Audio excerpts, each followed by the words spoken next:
Novo urbano vprašanje. Knjiga pred kratkim išla v založbi CF, knjiga Andyja Merrifielda, ki jo dobite tam na Sofiji za 10 evrov danes. Z nami pa je pisec spremne besede Klemen Ploštajner in arhitekt Peter Karba, ki je napisal zelo zanimivo recenzijo te knjige. Novo urbano vprašanje, kaj to pomeni? Kako se mesto spreminja, kaj pomeni, kakšna je drugačna uporaba mesta, oziroma ta beseda, ki danes zelo straši okoli, gentrifikacija. Kaj to pomeni? A je to, se nas tiče, se nas ne tiče? Vsa ta vprašanja upam, da bojo danes odgovorila naša dva gosta. Tako da jim kar takoj dajem besedo. Hvala, Blaž, lep pozdrav še v mojem imenu. Se pravi, kakor je Blaž povedal, bila sva povabljena, da rečeva nekaj besed o tej knjigi, glede na to, da sva se oba na sicer različna načina in nepovezano nekako našla pri tej knjigi. Zdaj, mislim, da se za začetek morda spodobi predstaviti avtorja, pa bomo že tukaj mogoče videli, kam približno pes taco moli. Zdaj, Andy Merrifield je danes v bistvu avtor mnogih del, ki v bistvu niso izključno akademska. Recimo, tukaj bi izpostavil knjigi recimo The Wisdom of Donkeys, Finding Tranquility in a Chaotic World iz leta 2008 in Magical Marxism, Subversive Politics and the Imagination iz leta 2011, ki sta pravi uspešnici. The New Urban Question, kakor je naslov izvirniku, pa je šel leta 2014. In gre za prvi prevod tega avtorja v slovenski jezik. Še beseda dve o Merrifieldu samemu, se pravi, prav tako kot Beatles je bil leta 1960 rojen v Liverpoolu. Na tamkajšnji politehniki, se pravi liverpoolski, mu je uspelo diplomirati tako iz geografije, filozofije kot sociologije. Leta 1993 pa je doktoriral na Oxfordu pod mentorstvom marksista Davida Harveya, se pravi Davida Harveya, ki je v bistvu nekako v geografijo uvedel teorijo oziroma metodologijo marksizma.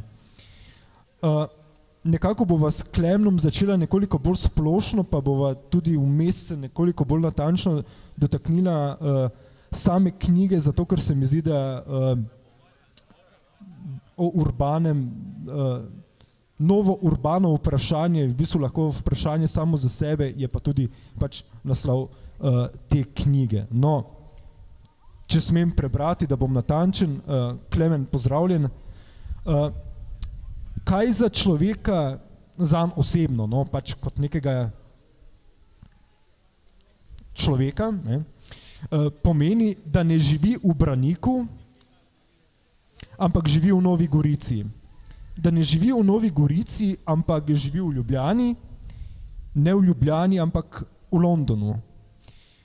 Kakšna sploh je danes vez med človekom, ki po neki nujnosti, kot v bistvu neko bitje v prostorski razsežnosti biva v nekem prostoru in pa nekim konkretnim prostorom na tem planetu. Sprašujem zato, ker se mi zdi, da smo nastopili v nek čas, kjer konkretni prostor, naprimer ta prostor sedaj tu, za človeka postaja vse manj določujoč. Je to res? In s čim imamo pravzaprav opravka, če se zdi, da napram prostoru, se pravi naproti prostoru, obstaja neka moč, neka sila, neka intenca, ki nas ne glede na to oblikuje v enako informirana, iste stvari konzumirajoča bitja, ki so na tak način nekako homogenizirani. Se pravi nekako, kako bi opredelil vez med človekom in prostorom danes? Zdravo še v mojem imenu. Mogoče predno začnem odgovarjati na to, ali pa poskusim dati odgovor na to vprašanje. Še samo eno besedo o prevodu te knjige in zakaj se mi zdi pomemben ta prevod, ker nasplošno v slovenskem prostoru imamo zelo malo prevodov in govora o, mogoče malo poenostavljeno rečeno, o politični ekonomiji prostora. Večina ved v Sloveniji, ki se ukvarja s prostorom, je precej tehničnih, urbanizem in arhitektura naprimer, in tudi sociologija v zvezi s prostorom je šla v smer predvsem merjenja, koliko ljudi kje živi, kakšne so demografske značilnosti itd. Redko se ukvarjamo z neko politično ekonomijo ali pa širšimi vprašanji, kar se tiče prostora. In ta knjiga je ena izmed redkih knjig, v bistvu, ki so prevedene v slovenščino in naslavljajo ta vprašanja. Zdaj pa, če poskusim odgovoriti na to vprašanje, je tudi tekst te knjige, če ravno govori o tem, da govori o planetarni urbanizaciji, se pravi na nek način meri, da ni več jasne ločnice med urbanim in ruralnim, da so se te meje zabrisale in da imamo v bistvu celotno družbo podvrženo nekim silam urbanizacije, kar nujno ne pomeni, kakor bi se mi predstavljali, da se povsod gradijo iste stavbe, pa povsod se gradijo zgolj mesta, ampak gre za neko specifično obliko povezovanja sveta na nek način. In bi v drugih teorijah ali pa terminologijah jih lahko rekli mogoče kar globalizacija ali pa v drugih terminologijah bi lahko rekli neoliberalizem. Če ravno pač ta knjiga to nakazuje, po drugi strani zelo jasno nakazuje na močno vez med lokalnim prostorom, v katerem človek prebiva, in tudi je možno na to močno vez med prostorom in posameznikom odgovoriti na dveh nivojih. Prvi nivo je tak mikronivo, se pravi nivo vsakdanjega življenja posameznika oziroma posameznice, in tu gre v bistvu za zelo močno spetost s prostorom, ki jo nakazuje ne nazadnje to, čemu rečemo na primer simbolni zemljevid, kar pomeni, da v mestih, kjer smo domači, se znajdemo, in ne samo znajdemo, imamo tudi neko zgodovinski spomin, identiteto zgrajeno okoli tega prostora in ima pač ta prostor močen pomen na naše življenje, in s tem v bistvu kaže na laž tega enostavnega premikanja posameznikov po prostoru, ker lahko se premikamo zgolj po prostorih, ki so brez identitete in se v njih znajdemo, lahko gremo v McDonald's v katerem koli mestu in se vedno počutimo isto, medtem ko pač, če ima prostor določeno identiteto, tako za nas, ko smo v njem živeli, tako za identiteto zgodovinsko, ko se je zgradila okoli njega, ima nek specifičen pomen. Ne nazadnje smo to danes midva izkusila, ko smo se vozila sem, s prevozi je nek gospod zelo ljubeče v bistvu razlagal o okolici Nove Gorice in je s tem pač v bistvu nakazal na to močno spetost s prostorom, v katerem je odraščal in bival. To je nek tak mikroodgovor. Makroodgovor, ki je pa mogoče bolj zanimiv in je v duhu te knjige, je pa sledeč, da živimo v dobi in to je strukturna posledica kapitalističnega razvoja, kjer se ukinja prostor s časom, kar pomeni, da se ukinjajo razdalje. Ne nazadnje to nakazuje tudi naše vsakdanje življenje, kjer o razdalji govorimo ne o kilometrih, ampak v času. Zanima nas, koliko ur je do morja, ne zanima nas, koliko je kilometrov. Bližje nam je London, ko pa, ne vem, Bela krajina, recimo, ker gremo pač hitro na letališče. Imamo nek občutek, da se ukinja prostor s časom in da je pač prostor vedno manj pomemben, da se vedno lahko gibljemo kamorkoli se hočemo. Ampak paradoksalno, kaj to pripelje za sabo? Za sabo to pripelje okrepitev specifičnih lokacij, vedno močnejšo koncentracijo specifičnih lokacij, ravno zaradi tega, ker se lahko gibljemo po celotnem prostoru vedno hitreje. In zaradi tega je logična posledica tega hitrega premikanja po prostoru in vedno lažjega premikanja po prostoru krepitev velemest, imamo koncentracijo velemest, kjer se koncentrira moč, kapital, prebivalci, urbanizacija v bistvu je logična posledica tega hitrega premikanja. Ne nazadnje to dokazuje slovenski tudi razvoj, avtocestni sistem, naprimer nas je povezal, ampak v bistvu je uničil celotno ekonomijo lokalno in celotne lokalne skupnosti, ki so prej obstajale ob stari cesti. Ne vem, jaz prihajam iz Savinjske doline, kjer imamo pač v Celju znanega gostinca Štormana, katerega poslovni model je, da imaš ob lokalnih cesti, ko se peleš pač iz Celja proti Ljubljani, imaš te velike gostilne, v kateri se ustaviš in greš na Dunajski zrezek, je bilo pri njemu pač to, na kar si šel jest. In gostinec je propadel ravno zaradi tega, ker se je razvil avtocestni sistem, kjer si ti hitro drvel mimo teh krajev in si pač v bistvu te zanimalo samo do Celja, do Ljubljane priti ali pa do Ljubljane, do Maribora ali pa do Kopra. Vse vmes je postalo nepomembno. In iz tega vidika se nakazuje v bistvu, da prostor, kljub temu, da se ukinja zaradi tega premikanja, se vedno bolj krepi, ampak krepi na specifičnih lokacijah. In zaradi tega pač ne moramo govoriti o tem, da je nepomembno, kje bivamo, ampak je v bistvu vedno bolj pomembno, kje bivamo in vedno bolj je pomembno, da bivamo na točno tistih lokacijah, ki so koncentrirane. In to smo tudi danes v pogovorih malce dotaknili, ko smo govorili, da se vse dogaja v Ljubljani in da je treba decentralizirati in super pač, da v Novi Gorici mogoče malo govorimo o stvarih, o katerih se običajno zaradi te koncentracije govori zgolj v Ljubljani. Zdaj, tukaj bi nadaljeval v neki smeri, omenil si avtocesto, omenil si moč, bi temu rekel, tega elementa, tega posega v prostor, bi temu rekel, lahko jo razumemo kot neko prostorsko determinanto.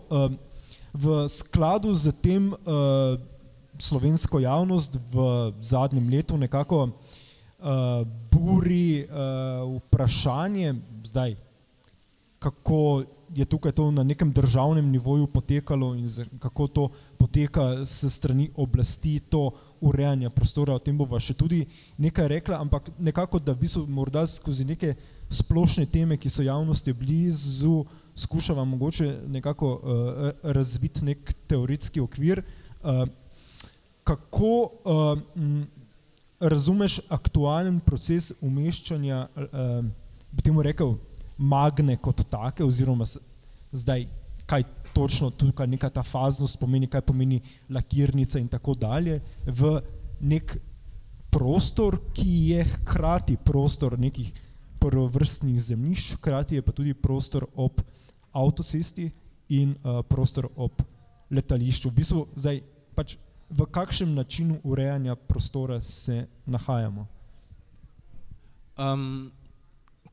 Ko sem razmišljal pač o tej Magni Steyr, to, ko zdaj, ko si omenil avtocesto pa letališče, je logično in spet pač nakazuje na to pomen koncentracije. Imamo eno zanimivo delo in teorijo o globalnih mestih, Saskia Sassen je sociologinja, ki piše o tem, poudarja pač ponovno to logiko koncentracije. Ona je opredeli na tak način, da vedno bolj, ker imamo razpršeno ekonomijo, se pravi globalna podjetja delujejo po celotnem svetu, vedno bolj se krepi koordinacijska funkcija, ker moraš koordinirati te male podizvajalce itd. In pomeni, ko se krepi koordinacijska funkcija, se spet lokacijsko krepi na neki lokaciji. Dodatno, zaradi tega, ker je toliko veliko te koordinacije, se morajo specializirati podjetja, moraš pač rabiš posebej računovodski servis, posebej pravno firmo itd. In to spet se dogaja na eni lokaciji in te raznolike specializacije morajo biti v bližini, kar spet je, in potem vznikajo iz tega globalna mesta, ki so mesta koordinacijskih funkcij. Najbolj značilna London, New York pa Tokio, potem imamo pa še pač regionalna mesta, ki upravljajo podobne funkcije za regije.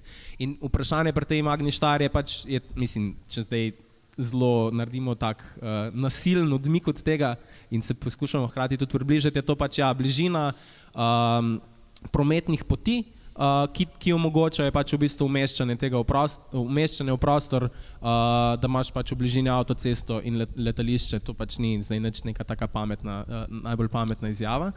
Če smem tukaj pod vprašanje, kaj zdaj to pomeni umeščanje Magne Steyr s stališča razlikovanja med središčem in periferijo? Zdaj, a to pomeni, da mi postajamo, ne vem, središče nečesa ali v bistvu nam umeščanje tovrstnih objektov v nek konkreten prostor sporoča to, da v bistvu postajamo del neke periferije.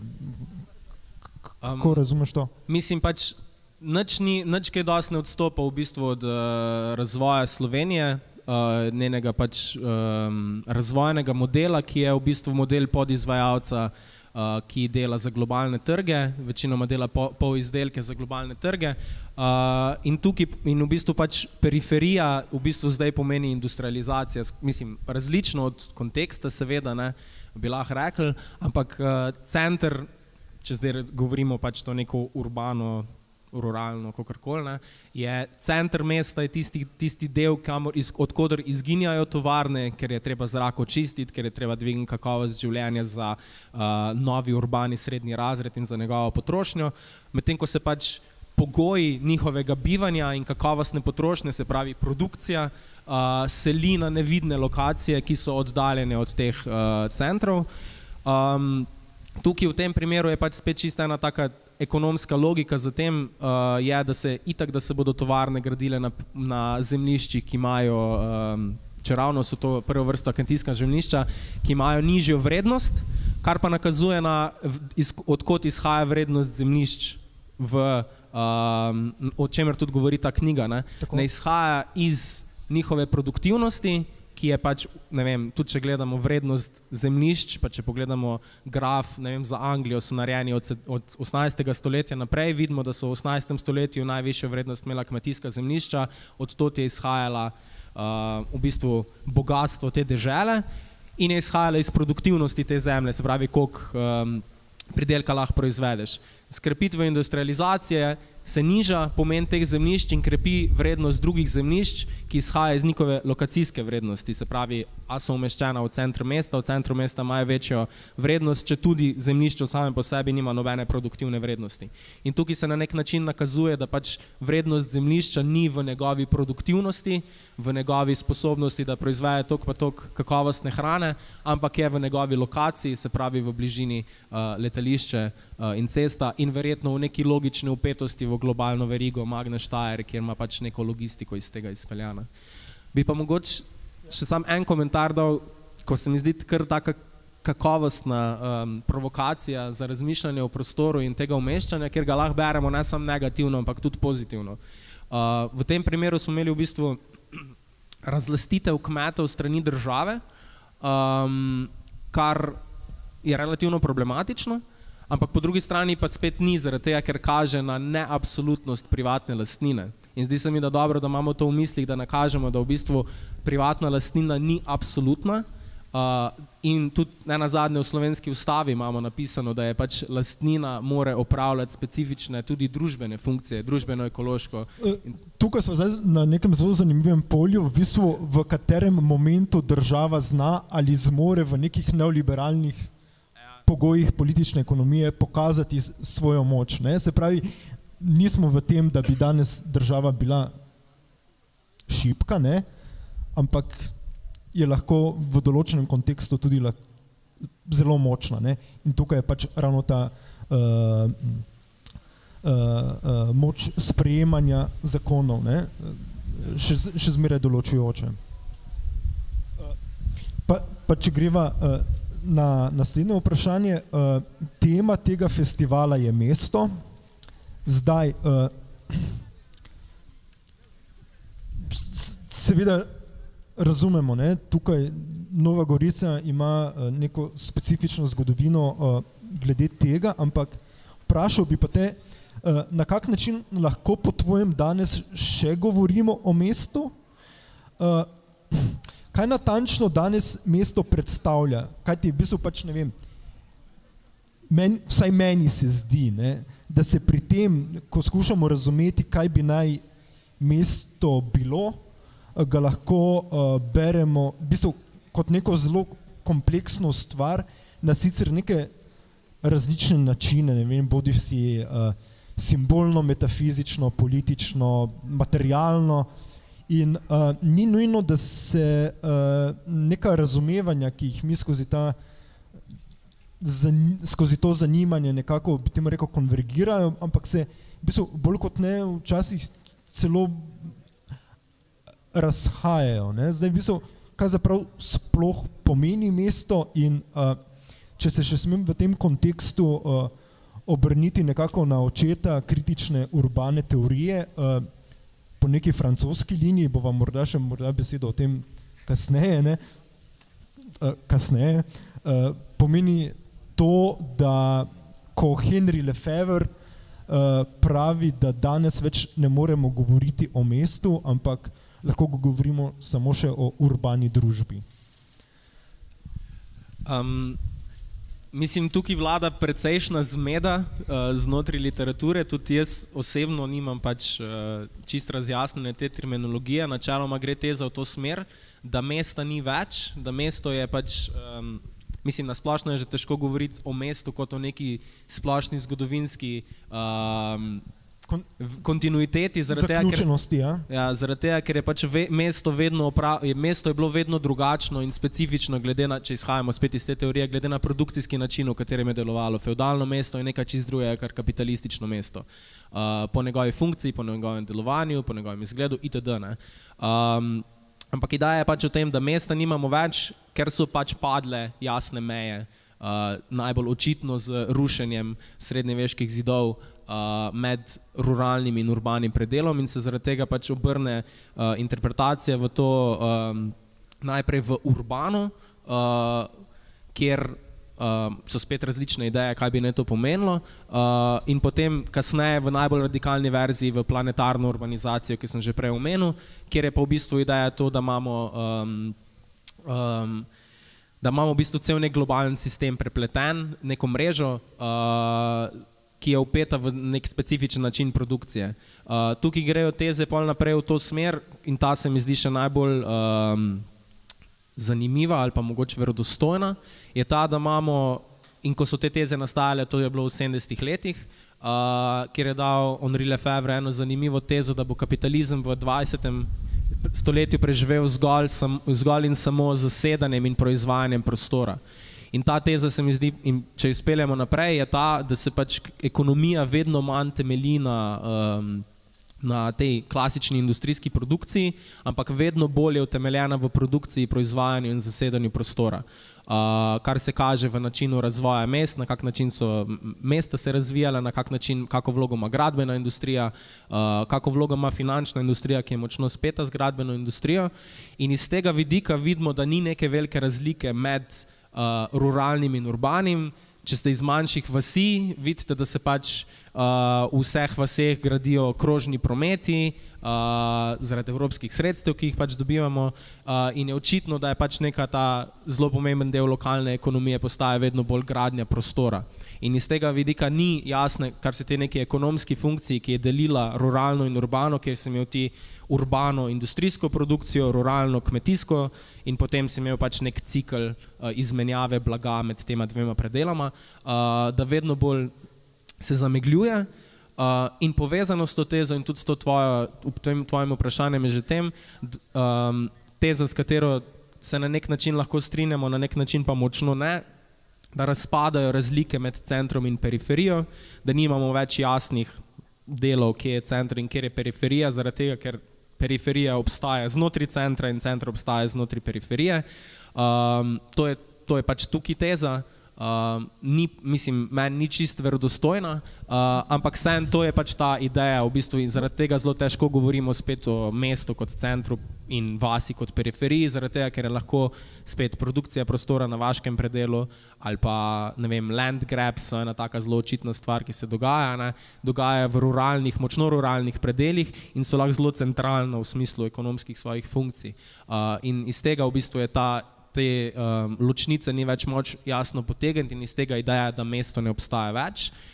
Potem je še pa tretje možno branje, je pa to, da mesto se je vedno vrtelo okoli močnega centra, kjer je v bistvu, ne vem, ta agora, v bistvu ne, imamo mi pač nek predel, kjer se meščani zbirajo, konstruirajo politiko recimo do prostora, ali pa sam je pač to zelo močen osrednji del, kjer v velikih metropolah v bistvu to izginja. Ne vem, Los Angeles je najbolj očiten primer tega, ker imamo mi ogromno površino, ki je vse isto zgrajena, kjer so se v nekem trenutku odločili, da bodo postavili center mesta, ki ni nikoli zafunkcioniral in zdaj imamo znotraj unga morja dvonadstropnih hiš, neke stolpnice tam stojijo, pa ne funkcionirajo čisto dobro, na noben način ne estetski, ne kulturni, ne ekonomski, ne nič. In imamo pač v bistvu neko popolnoma ogromno področje poseljeno brez jasnega centra, kamor bi ljudje iz enega področja se stekali in imeli nekaj skupnega. In to je tudi v jedru te druge Lefevrove znane teze pravice do mesta, kjer je v bistvu pravica do središčnosti en izmed delov te pravice do mesta, je ravno to pravica do nekega prostora, kjer mesto skupaj pride v svoji različnosti, v svojih stikih. In opažam se v bistvu, da v teh metropolah vedno to na nek način bolj izginja, ker ni več tega prostora, ali metropola ni tako urbanistično v bistvu zasnovana, da bi to omogočala. Tukaj zdaj ne vem, če bom znal povsem suvereno izpeljati, ampak to, ko si govoril o tej središčnosti, Lefevrovi tezi o pravici do središčnosti, ne? Kaj bi naj to v političnem smislu pravzaprav pomenilo? Na kaj napeljuje? Ne? V bistvu on govori o tem, o neki določeni aktivaciji človeka v nekem določenem načinu delovanja. V bistvu govorimo o tem, da je v bistvu pač pravica do središčnosti, v bistvu pač nekaj, kar zadeva lahko vsakega človeka, ne glede na to, kje pravzaprav živi. Pomembno je le to, da nekako to pravico ozavesti ali... Mislim, jaz jo razumem na sledeč način, če pač pravico do mesta in urbano samo razumemo kot formo in ne, da je pač v bistvu čista formalnost njena je ta, da prihajajo skupaj različne, niti ne moramo reči identitete, ker že to je v bistvu zakoliči na nek način, ampak različnosti in raznolikosti prihajajo skupaj in stopajo v stik menjave, v bistvu te neke simbolne menjave besed itd. In pogoj tega je v bistvu je prostor, znotraj katerega se lahko srečajo in pridajo skupaj in to je ravno središče. Kar v bistvu zelo zanimivo, ni toliko zelo različno od analiz in nasvetov za kakovostno urbano življenje, ki jih je na primer ki so zapisane v Umiranje in življenje velikih ameriških mest. Kaj že je avtorica? Jane Jacobs izšlo pri Studia Humanitatis pred nekaj leti. No in njena teza je ravno, da je pač, da je problem velikih mest to, da so razpadla na manjše enote, da so razpadla pač na manjša naselja, znotraj katerih poteka življenje. Mislim, ena izmed tez, ampak to je ena taka pomembna noter, ne. To je njena kritika sosesk, kar lahko mogoče apliciramo tudi na socialistični razvoj v Sloveniji, ne. Se pravi, da je mesto razpadlo na neke manjše entitete, znotraj katerih se pač krožijo relativno podobne populacije in nimajo več prostora, kjer bi prišli v stik. In jaz na nek način pač zelo tako materialno branje pravice do mesta bi bilo pač ravno to prostor, v katerem raznolikosti, različnosti lahko prihajajo v stik in v to simbolno menjavo. Dejansko, zdaj bom še malo ostal tukaj, če skušam samo nekako ilustrirati, pa morda komentiraš, v bistvu pač v primerih nekaterih večjih mest imamo ta pojav getoizacije, recimo če spremljamo situacijo v južnoameriških mest s favelami, v bistvu imamo predele mest, ki funkcionirajo čisto vsak zase, kjer v bistvu pač ljudje iz določenega mesta nikoli ne pridejo v stik z človekom iz nekega drugega dela mesta, ki živi mogoče v nekih povsem drugačnih materialnih pogojih, ne? Sej, mislim, že to v bistvu spet nakazuje na ta pomen prostora, ne? Da ne moramo reči, da je ni važno, kje bivamo, zato ker imamo zelo očitno velike razlike med posameznimi predeli že enega samega mesta, ki nikoli ne pridejo v stik. Če bi bilo vseeno, kje bi živeli, bi ti predeli morali prihajati v stik, prvi pogoj, drugi pogoj, da bi bili relativno podobne. Mislim, ne, da bo zdaj enako bivanje tam, ampak da bodo pač omogočali kakovost bivanja. Tukaj imamo pa v bistvu jasno zarezo med njimi, kjer je pač logika neenakega razvoja v kapitalizmu. Imamo ene predele, ki se pač bogatijo, krepijo, v katere se stekajo investicije in predele, iz katerih v bistvu vse odteka. In to so pač, ja, recimo, da v Ameriki geto, druge imajo druga imena, tudi logično zakaj. In v bistvu prav zanimivo je, da v bistvu je, ne, da kljub tem različnim imenom in različnim nekim kulturnim, bi to rekel, okoljem, v bistvu pojav zelo soroden, glede na neka globalna mesta danes v svetu. No, če nadaljujem, Merrifield se obrača na svojega mentorja Davida Harveyja in njegovo knjigo The Limits to Capital, ko obravnava Harveyjevo tezo, ki postavlja zvezo med zemljiško pravico in fiktivnim kapitalom, ki določi odnos med lastnino in kapitalom. Lastnino, ki postane kapital. Ne? Se pravi, tako pravi.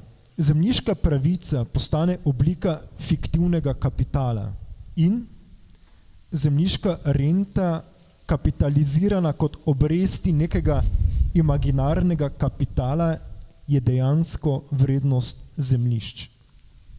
Je nekaj, ne? Danes imamo navado o kapitalu govoriti kot o nečem zelo realnem, ne? Ampak ta Harveyjeva teza opozarja na to moč kapitala, ki v bistvu izhaja iz določene fiktivnosti, se pravi, da kapitalu samemu predhodi fiktivni kapital. Ne? Je kapital fikcija, ki je porejena nekako iz duha lastnine zemlje. Mislim, tukaj je zdaj ful enih tem noter in ful enih možnih načinov odgovarjanja. Prva je že ta, da sam definicija kapitala predpostavlja fiktivnost, potencialnost, recimo, da zaradi tega. Pač osnovna definicija kapitala je, imamo denar na začetku, iz denarja naredimo blago in blago potem ga prodamo na trgu in dobimo več kapitala. Ne? Že znotraj same te definicije je v bistvu na koncu imamo verjetnost, ni gotovost. Ne? Že znotraj te definicije je fikcija. Sam kapital po sebi je potencialnost v bistvu, ker je konstantna rast, konstantno kroženje itd. Ne? In že znotraj tega. Če pa zelo konkretno gremo pač na zemljišča in kako vlogo v bistvu imajo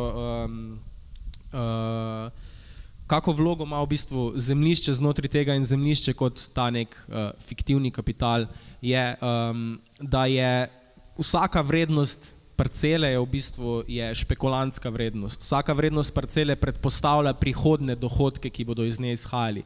Vrednost zemljišča bi naj bila ocenjena na način, koliko lahko mi dobimo od tega parcele, ki jo bomo oddali v prihodnosti. Se pravi, že sama ideja tega, da bomo mi to kupili in pol oddali, vnaša nek špekulativni moment znotraj tega. Ta moment se še dodatno krepi zaradi same logike tega blaga. Ko začnemo obravnavati zemljišče kot blago, ga podvržemo ideji ponudbe in povpraševanja. Pri čemer je pa problem zemljišča ta, da ne moreš zvišati ponudbe.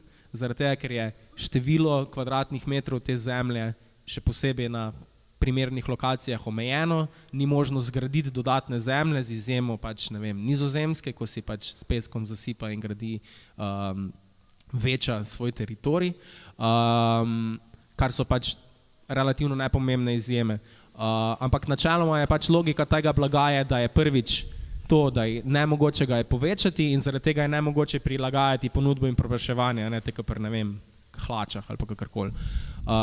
Druga stvar je, da je fiksno v prostoru, da ga je nemogoče premikati sem pa tja, da ga je nemogoče premakniti iz enega predela v drug predel, če se na nekem drugem predelu pokaže večje povpraševanje. In iz tega spet izhaja nek moment močne monopolnosti hkrati in močnega momenta za špekulacijo. Samo blago je v bistvu, čemur se reče na nek način tudi naravni monopol, ker onemogoča, lastniku omogoča v bistvu, da ta last tega blaga, da je monopolist. Podobno kot vodovodno omrežje. Naprimer, če si lastnik vodovodnega omrežja, imaš naravni monopol, ker ne bo ta dveh vodovodnih omrežij v nekem mestu. Ne? Lahko si razdeliš koncesije, ne boš pa dveh vodovodnih omrežij v mestu imel. Naprimer, ne? Imaš spet nek naravni monopol. Tako da sama ta logika blaga spodbuja špekulacijo, kar pa je pol pomembno in posebej, to, kar sem pa že prej nakazal za močno spetost gradbene industrije prostora, produkcije prostora z finančnim kapitalom, je pa ravno to, ker je fiksen v prostoru, ker je nemogoče ga povečati, vedno prinaša zelo veliko tveganje. Kapitalizem vedno deluje pač na način stekanja proti najbolj dobičkonosni vrednosti, kar predpostavlja velika nihanja, ne? Zaradi tega imamo te cikle propada in rasti. in ko so zelo močni v gradbeni industriji in v Sloveniji smo jih doživeli leta 2007 in rast do leta 2007.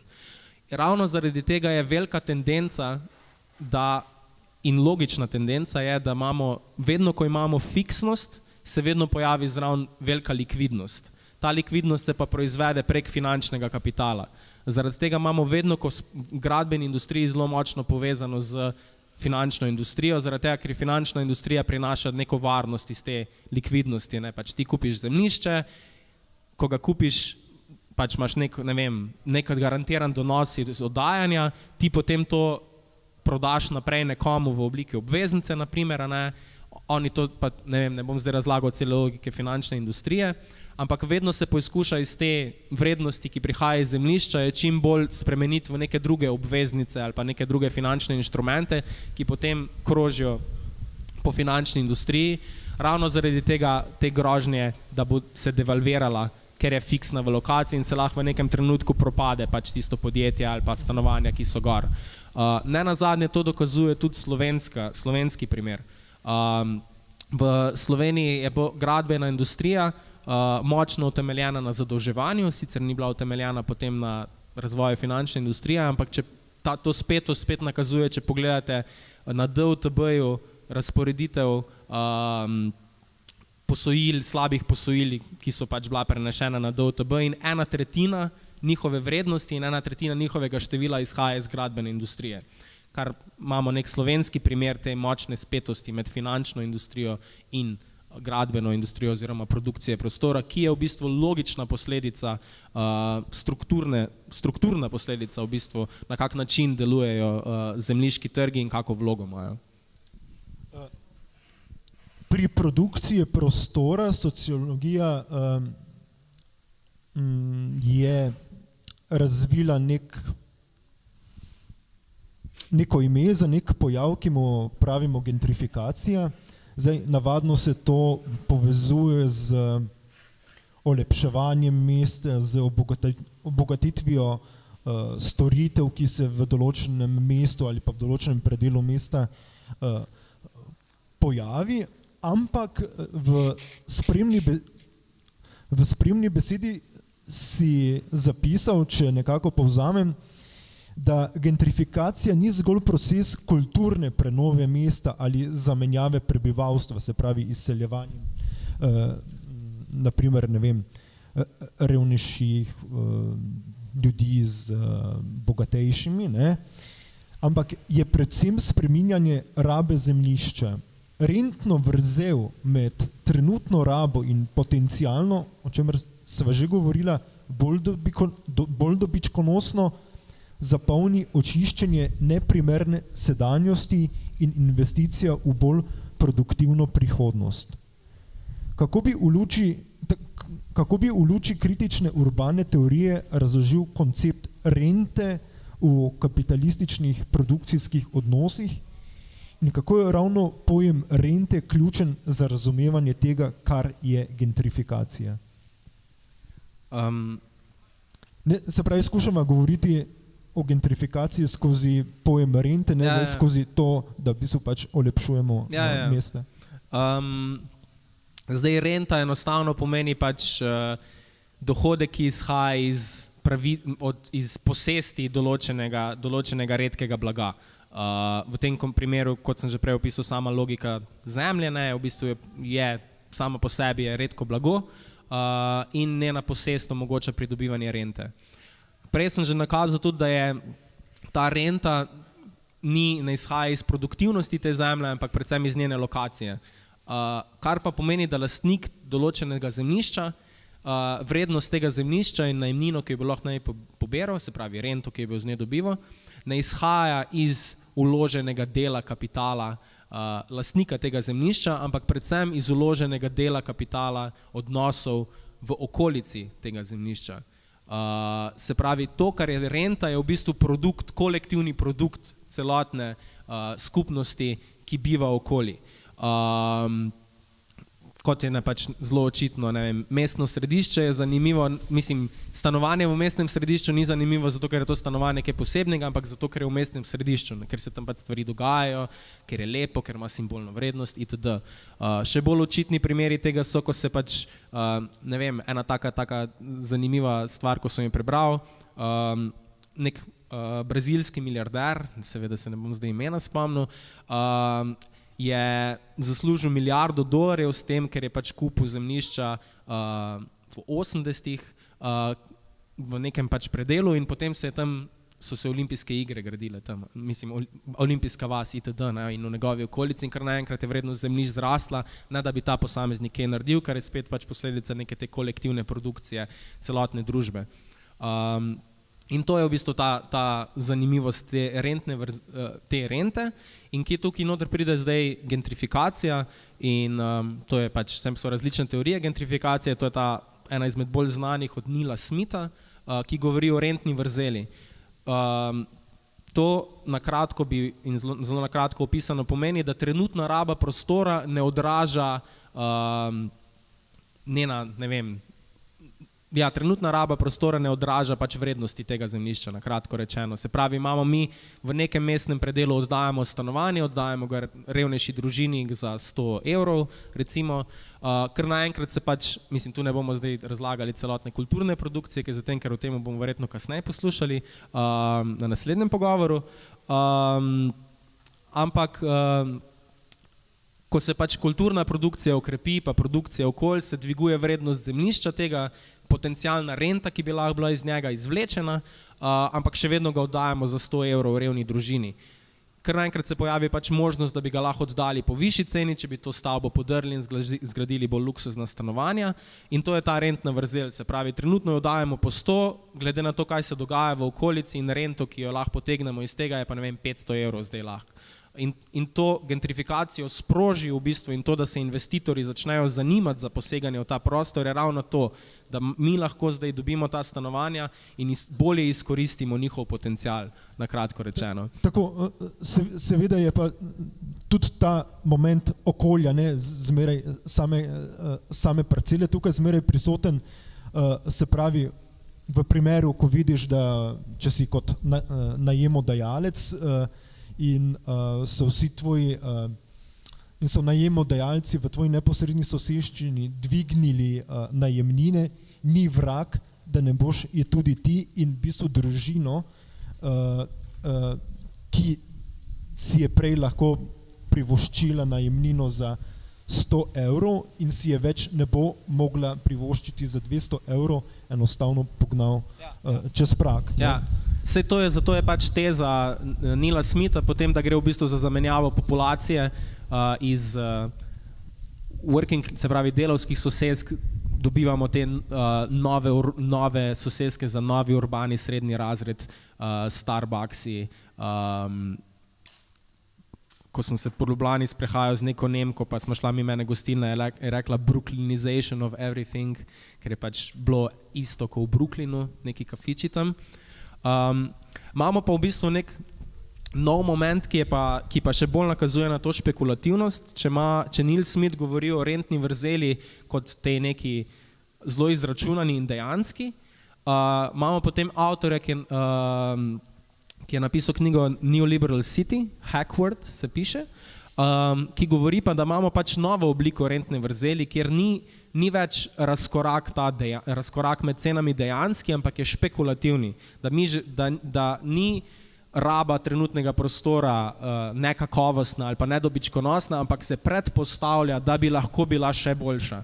Niti nimamo več te dejanskega povpraševanja, ampak ga že vnaprej, mislim, to je vedno ta moment, ampak da se zdaj krepi vedno bolj z špekulativnimi investicijami v gradnjo prostora in da ni pač rentna vrzel več med tem, da pada trenutna realizacija, ampak da raste potencialna realizacija vrednosti na tem zemljišču. To se mi zdi nek tak zanimiv moment za omeniti.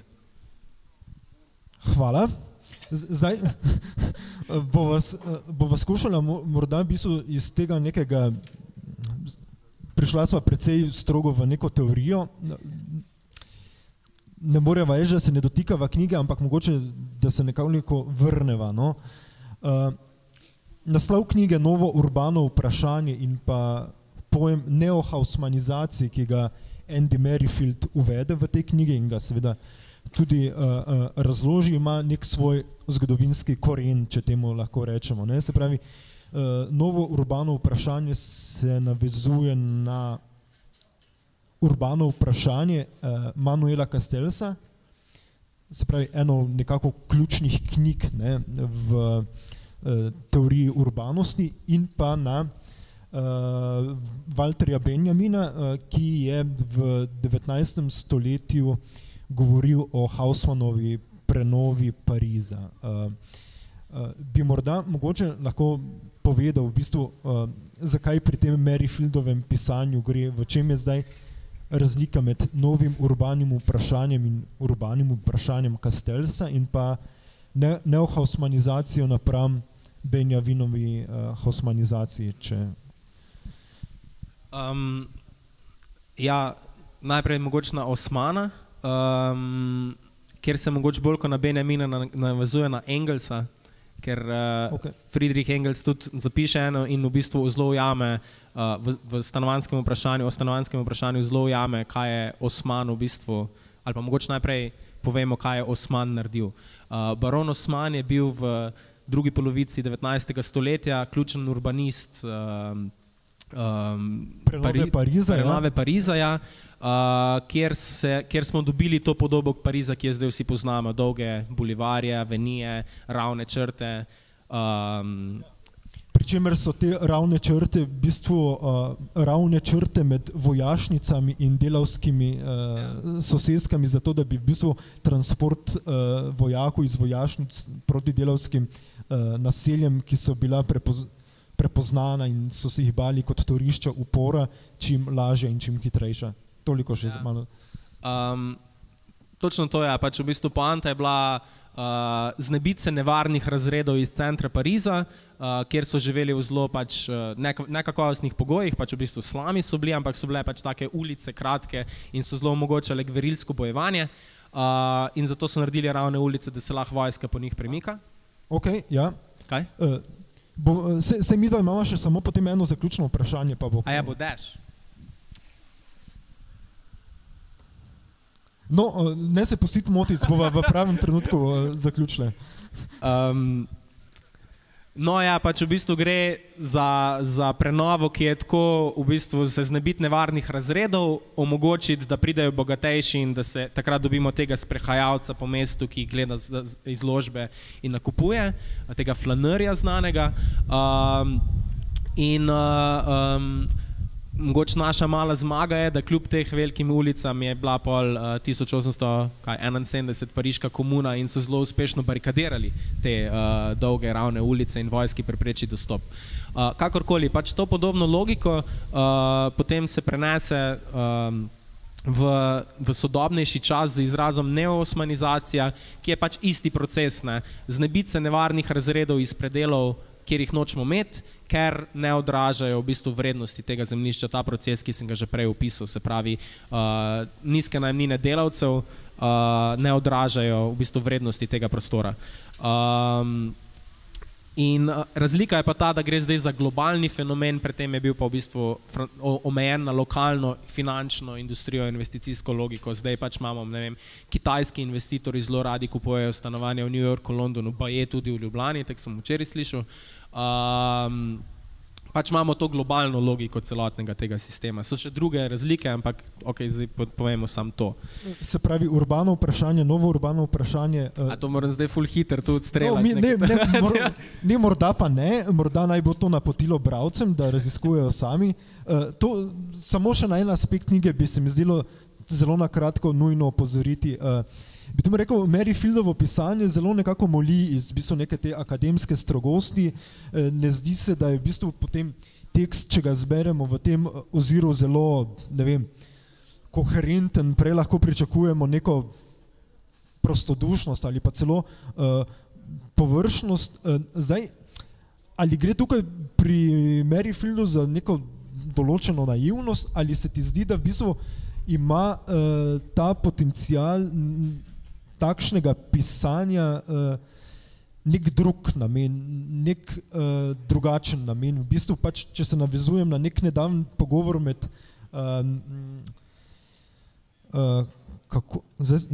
se pravi Slavojem Žižkom in enim angleškim pisateljem, se opravičujem, v bistvu pač on njemu zastavi vprašanje, a pa ti res misliš, da bomo mi lahko zdaj nekako z neko to tvojo teorijo, ki je zelo poglobljena, ki se dotika nekih fundamentov Hegla in Lacana, dosegli neko revolucijo. Ne? Gre pri Merrifieldu morda za neko drugačno idejo, glede tega, kako piše. Za zaključek. Mislim, ne vem, če lahko Žižku glih damo pripis, da je njegova teorija poglobljena in konsistentna, ker je tudi pač zelo nametana. Ampak okej. Ja, mislim, namen te knjige je v bistvu, da ni pisana za akademsko občinstvo, če ravno je relativno, ni tako lahko berljiva. No. Mislim, se bere anekdotično, se zelo pač da, zelo meša koncepta, ampak ideja je ravno v tem, pač, da ne bomo zdaj pisali rigorozne teorije za znanstveni časopis. Tako, tukaj, če smem dodati, se mi zdi, da ima tudi neko zelo vrednost, kar se tiče preglednosti in zgodovine kritične urbane teorije. Ne? To ima. Ampak tudi sama biografija Merrifielda nakazuje, da se odmika od stroge teorije. Bil je predavatelj na, ne vem točno, kje je predaval, ampak pač bil je pač akademska sfera, klasični profesor, pisal akademske članke, ki jih bere v povprečju 7 ljudi, vključno z recenzenti. In je v nekem trenutku ugotovil, da je to pač brez veze, se je preselil v Brazilijo in v Braziliji začel pač bolj svobodno pisateljsko kariero. In ta biografija v bistvu tudi se kaže v tej knjigi, ki je drugačna od njegovih prejšnjih knjig, ravno v tem, da je ja, ravno v tem pač, da želi mešati predvsem politiko in teorijo. Ker še ni dežja, morda kakšno vprašanje strani občinstva? To je klasično zatišje pred nevihto, torej zdaj v Sokanu je že nevihta.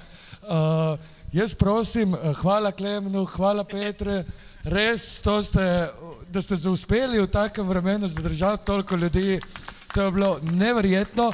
Zdaj vas vabim, tu Solum je vinarija, tle par metrov naprej, bomo imeli drugi dogodek, ker nas bo če ne odplačal.